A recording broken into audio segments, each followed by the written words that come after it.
Africa my continent, Africa my home. Sise Africa kwi South Africa, siKwaZulu. Yes, seZululand district R34 lo sikuwona umgwaqo la size khona ngenhlekelele ehle ebusuku. Inhlekelele ingozi enyantisikazi. Kungekudala besikhuluma indaba ka N2 lapha empangeni la kushone khona abantu cishe abawu9. Ngicabanga ukuthi bekuyinyanga edlule lade siyofihla khona. Kanti sisuka vele ingozini ka N2 lade kushona khona abantu bawu4, nga6, nga8. Njengamanje isibalo sinyukile ke sikhuluma ngabantu inamba iphezulu kakhulu. Kodwa ke sinayo ubhuti omdala sefikile. Nobhuti omncane wakhona la ukhona la ngomgazi. Ubhuti omncane wakhona. Akasithathe kubhuti omdala. Ubhuti omdala awusithathe mfowethu. Ingozi enyantisikazi ubhlungu. Kubhalwe emehlweni, usizi libhalwe emehlweni kubantu abakhona. Sisazosuka futhi ke siyongena imizi ngemizi. Okwakho nje ukubonga emswaneni, asikho into ethina sibhekile ukubonga nje emswaneni. Kunjalo Nongalo siyafisa ukubonga abantu abanjengani, sifisa ukubonga ne-team yaka RTI ngomsebenzi wenzela isizwe ezikhathini ezibuhlungu njengalezo. Uma kudlula imphefumulo eyishumi uyazi ukuthi kunabantu abasuke bekade bedlala iqhaza elingakanani. Sifisa ukuthi sizwelane nemndeni, siqalile siyacommunicate nemndeni, siyakhuluma nobuholi be-EFF uMarshall Dlamini ke sicommunicateile naye wabonga naye ukuthi cha i-department iyakwazi ukulekelela. Sazwelana nobuhlungu bakhona ukuthi bevele rallyini. Isimo esinzima ku-R34 nje bwazi nje umusuka empangeni siyawakha lo mgwaqo. I-corridor ebalekile kakhulu efaka umnotho la esifundazweni ephinde futhi yenza into ezinkulu ngoba ukuthatha uyokubeka ehlala Nkosi lo mgwaqo before kufika eMpumalanga noma ufisa ko-Free State. So siyafisa ukuthi abaphathi bama companies amakhulu bazi nje ukuthi mabeletha ama-truck bengawahambisi ngo-N2 basuke bezokwenza inhlekele ezinjeni. Uzokhumbula nakhona ukuthi kunolayini uloliwe omkhulu osuka phezulu koBotswana uziyongena uzokubeka eCharles Bay. Uma ungalungisa lo loliwe kusho ukuthi kusaba nawo amalahle ahamba phansi ngoba amalahle nazo zonke ezimbiwa once wazifaka emgaqweni uhamba abantu kungenzeka balala o-driver, kungenzeka babe thola badinga amalodi amaningi kuyogcina sekudlula imphefumulo. Siyafisa sixoxise kodwa ku-RTI siyavumelana ke manje uzobona mekuthiwa ikhona imikhosi emikhulu njengomkhosi womhlanga siyasivimbe completely angadlula ama-truck. Udaba esisebenza ngalo kana ku-Minmac sesidlulisile. Siyafisa ukuzwelana nayo yonke ke imindeni kodwa siyakashora ke Nongalo ukuthi o-driver wabili bayaphila abaqhubi. Kusho ukuthi ke amaphoyisa kuzofanele sincedise asivesele ukuthi ke mhlambe khona olalile ozelile noma mhlambe khona besedlule enkambeni zikaFaro. Siyathemba ukuthi akwenzeka kanjalo akuyofana aboshwe. Okwamanje sisakhuluma ukuthi kube inhlekelele.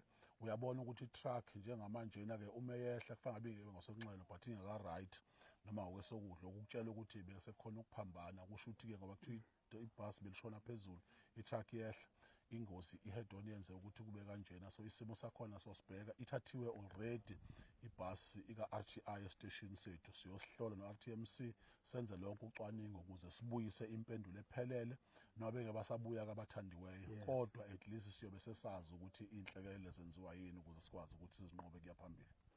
Mhlambe ke umuntu esevala isike saba nenhlekelele nje lapha oPhongolo beku 2022 mangikhumbula yayithinta indaba ze-truck engifuna mina ukukudlulisa einkabeni lezempolompolo nabanikazi. Sabamba lapha ngoba ngiyakhumbula lapha Mhlonishwa into esayenza lapha kwangajwayelekile. Inkampani sahlangana ngicabanga ukuthi umnikelo sawuqoqa kuhlangene imali nezinye izinto sayihambisa emzini angapha oPhongolo. Yayimali yayilapho ku800,000. Kwaphume kwangakhona ke ukuthi kuthiwa hayi department ngoba sithi ayibambe ekhona akona umsebenzi ka department lo akona umsebenzi umuntu wonke ose South Africa. Njengamanje ke besocela futhi ukuthi ke iphinde futhi inkampani lezama truck ke iphinde sibambe ngoba sasibambe inkampani zaseMpumalanga zafika zeze-KZN sabanomhlangano lapho Phongolo kwamasipala uMM wakhona wayekhona nomeya wakhona wayekhona uCFO wakhona wayekhona. Salwenza kahle uhlelo ukuthi mase kunesimo esinye asingebe sisabuka manje ukuthi utransport usibanibani sesithi ayibambe ekhona siyocela nje bephume bonke ngononina sibuka ukuthi yini esingayibamba la singasiza khona nje kwenzeke ukuthi izisindo zingahlali uhulumeni izisindo ingahlali emndenini. Ilelo khwelo njengangisha ukuthi asiphinde eingabi zami lezempolompolo esake sayenza lapho oPhongolo ayibuye siyenze siduduze ngoba sakwazi ukuthi nalezi yansizwa leza nabanikazi abanye babethume o-director babo ama-managers abo sangena door to door hayi ukuthi bakhipha imali kuphela sakwazi ukungena door to door umuzi nomuzi. Ngicabanga ukuthi kuleya ngozi leya abantu imndeni yayiwu13 mangaphosisi ngoba abanye baboshonele u3 abanye ku4 kanjalo sakwazi ukuthi umasipala sophongolo sasebenza through CFO imali ezayifika even kwi-organization yethu sasiyifaka lapho umasipala kuba umasipala ozokwazi ukuthi abanikeze ngendlela okuyiyona ngizama ukuthi nje lokho kokusula inyembezi ngiyafisa ke sibambe kanjalo nanti iofisi ke likhulu qala kwakungekho kubambisana ngalesa sikhathi njengamanje ubambisana sekukhona liqondeni leli office inkampani ezama-truck azize la ubuka ukuthi singabamba kubafowethu kwenzeka ukuthi ke uma siya kule mndeni maqala uhamba kule mndeni nani nikhona kwenzela ukuthi ke nani kwazi ukuhlanganisa amehlo nabantu ababhujelwe. Ngiyabonga kakhulu bhuti omdala ngibona ukuthi uhamba phezulu mina lokhu ngitatabuka lapha kulungile bhuti omdala sizobonana uma usosinikeza inhlelo ukuthi singena nini udodo siyabonga kakhulu bhuti omdala ake size bhuti omncane hawu khawula bhuti omncane bese sisala nawe lapha nangu bhuti omncane hayi ibhekise ngapha bhuti omncane sizindaweni yakho ke la akusekhona sokuthi wena uzosithatha nje usibeke ukuthi ithini into kuba kulo masipala ukhona kwisifundazwe ukhona ithini into mase kuvela inhlekelele nje makumswele oqala nje umuntu akazwakalise ukukhala yes sikhalela imindeni elahlekelwe izihlobo zabo yes bese sifisela ke laba basebhedlela uba balulame babuyele emndenini yawo yes okukhulu kakhulu njengomasipala wasoLundi siyafisa ukuthi abasebenzisi bomgwaqo yes baqaphele zonke izimpawu zomgwaqo bayihloniphe futhi imithetho yomgwaqo yes umgwaqo ngoba ubuka nje ebabumsweni ukuba kuthiwa ama-truck lawa alayisha imithwalo emikhulu njengamalahle asebenzisa u-N2 yes njengoba sazi sonke ngabe iy'ngozi enjengalezi ziyagwemeka yes ngoba nje njalo nje uma ukuthi kunengozi la ku-R34 ehamba nemphefumulo eminingi yes kuyoba phakathi kwe-truck netekisi yes kube phakathi kwe-truck nebhasi njengoba kwenzakele nje namhlanje yes ngikhuluma-ke ngey'ngozi esike sibe nazo lapha ko-19 yes ziye ifake phakathi itekisi ne-truck yes njengoba nje namhlanje la kuyibhasi ne-truck ngakho-ke siyakhuleka kubafowethu laba basebenzisa ama-truck ukuthi ake becabangisise kahle lokhu ukuthi noma ngabe bajahe kangakanani angiyazi-ke indlela abasebenza ngayo kodwa abawugweme lo mgwaqo lo ikakhulukazi ngey'khathi zasebusuku yes siyabonga kakhulu mkazi siyabonga kakhulu Africa My Continent emndenini yonke egutshazelwe yifu leli lemnyama sithi dudu akwehlanga lungehliyo bese kuthi ke ngisho emaqenjini ke ezepolitiki ngoba lento ithinta bona kakhulu kube iqembu le-EFF sithi dudu kusuka phezulu eholini be-national kube i-province kube isifundazwe sithi dudu akwehlanga lungehliyo abantu abaduduzeke kodwa ayibambe khona siduduza imindeni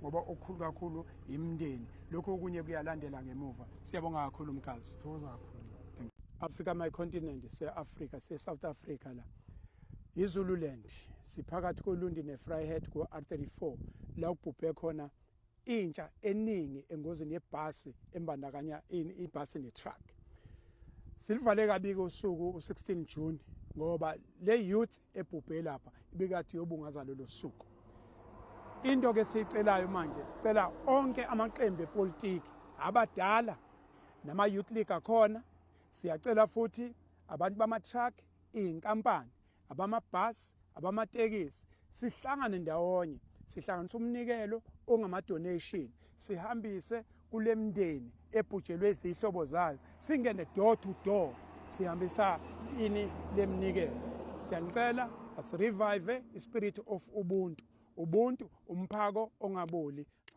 Africa My Continent Africa My Home Africa the land of our ancestors sise-Africa South Africa Zululand district R34 between uLundi and Vryheid. That's where a horrific accident took place. We're pleading for the donation for the families that lost their loved ones. Asking you, trucking companies, the bus companies, taxi industry, all of us, let's come together, as well as the political parties. Let's come together. Let's not leave the heavy load on transport shoulders alone. Let's put together the donations and take those donations door to door to those houses, to those families. to revive the spirit of Ubuntu. I'm asking you. I know together we'll do. We did it 2022 at the accident at Upongol. And now we can do it again. I thank you. Mtsele asajulile nje engithi uyangishiya ngisuka ngayo edolobheni manje ngiyajimisa ngapha abafana abancane mabe ngisabakholeni ngibatshengisa ujima late namhlanje abakhona ukuthi sangibambile manje nami ngithi nje angifake esivivaneni ngingenalo utho baba uMsweni sekungibona nje ngisangifake baba uMsweni mina ngizini hey